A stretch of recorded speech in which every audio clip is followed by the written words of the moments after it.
salafi wahabi ini istilah, ya Allah, ini fitnah teman-teman sekalian. Ini fitnah. Dari mana istilah wahabi ini, dari mana istilah salafi ini? Ini fitnah. Setiap sebagian teman-teman kita yang berpegang pada sunnah Nabi SAW sering mengatakan kita kembali kepada pemahaman salaf. Pemahaman salaf maksudnya sahabat.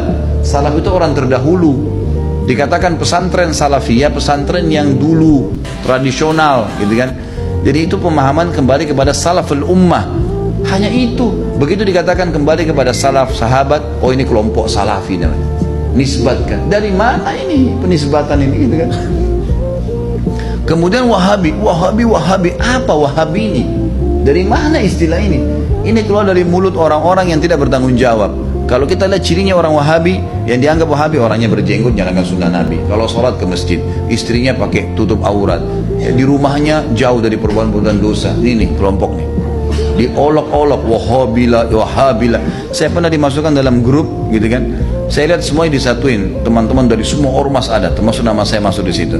Banyak, mungkin ada 80 atau 100 orang ustadz, kiai dan seterusnya.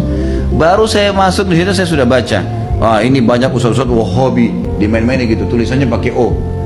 Wahabi lah ini. Oh, ini wahabi ini suka tolak salawat, suka tolak zikir, suka tolak doa. Saya berpikir kalau saya mau tanggapin, ini 80 orang, 100 orang di situ, kemudian akan habis waktu saya menyita di situ. Sudahlah, saya keluar, minta maaf, saya nggak ada urusannya di sini, saya keluar. Karena yang bilang orang-orang yang pernah belajar di Saudi, teman-teman, benci sama zikir itu siapa? Anda yang fitnah itu. Gimana caranya? Orang yang belajar di Madinah, di Masjid Nabawi, di Mekah, zikir kepada Allah. Bahkan mereka paling banyak zikirnya kepada Allah. Mereka paling banyak zikir, tapi zikirnya pakai adab, nggak teriak-teriak, gitu kan? Nggak karang-karang. Apa yang Nabi SAW ajarin itu yang disebutin. Adab sama Allah. Subhanallah, subhanallah. Dilakukan, bukan tidak dilakukan. Tapi tidak ada subhanallah, alhamdulillah. Dimainkan main-main. Allahu hu. Apa ini? Ini apa ini? Ini kalau zaman Umar sudah diketok semua kepalanya nih. Ngarang-ngarang, gitu kan? Oh, ini benci sama doa. Siapa yang bilang benci doa, teman-teman sekalian? Antum nggak dengar tuh bagaimana Syekh Sudes berdoa sampai hampir 1 jam kalau sholat kunut? Itu dikatakan tuh, itu pentolannya wahabi katanya.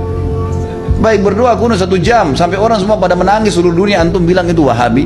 Ini subhanallah, ini benci doa itu namanya ajib. Sesuatu yang aneh gitu. Bagi saya tuduhan-tuduhan yang tidak beralasan sama sekali, nggak beralasan nih.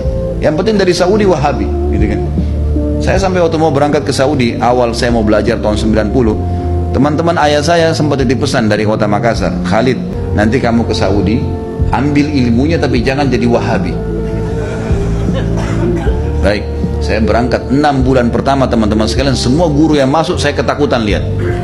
Ini wahabi nih. Apa ini wahabi? Mau yang menakutkan ini. Kena wanti-wanti begitu.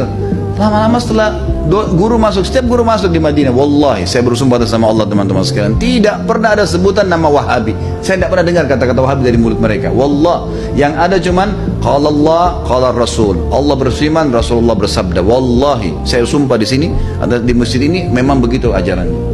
Begitu ajarannya, qala Allah, qala Rasul, qala Allah, qala Rasul, selalu.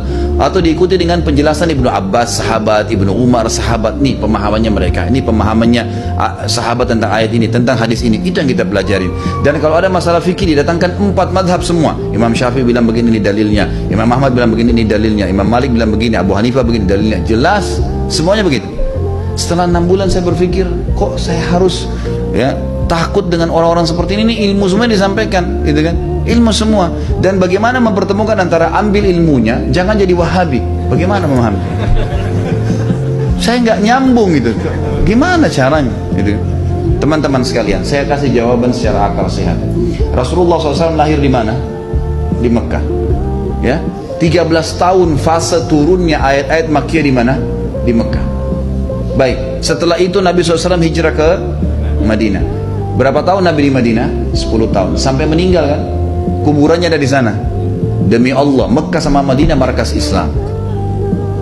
Ada orang mengatakan itu markas Wahabi, markas ini tempat Nabi mu lahir dan mati.